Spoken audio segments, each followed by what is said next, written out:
Hi, this is David Schaefer, the American Retirement Advisor. I had a question from a client today, and he asked, does he need to enroll in Medicare Part B if he currently uses and intends to continue to use VA benefits?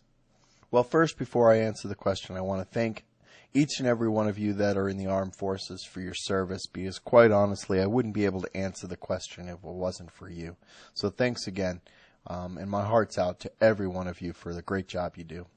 But to your answer, most Americans enroll in Medicare Part B at age 65, which covers medical services including doctors, nurses, surgeons, and such.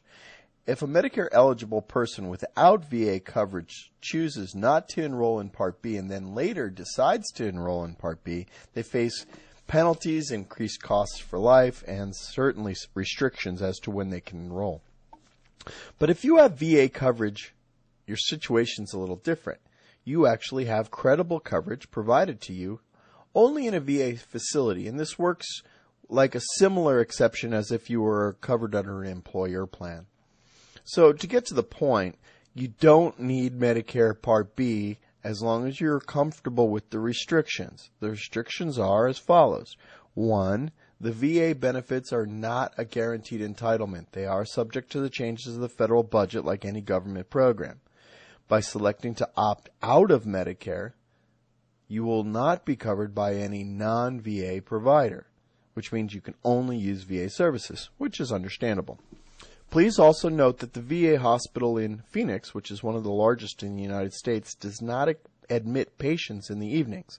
So that eliminates 12 out of 24 hours, that's half the day, of emergency coverage. So you cannot be admitted at night by emergency to the VA hospital. So you'll have to take care of your hospital coverage at night some other way.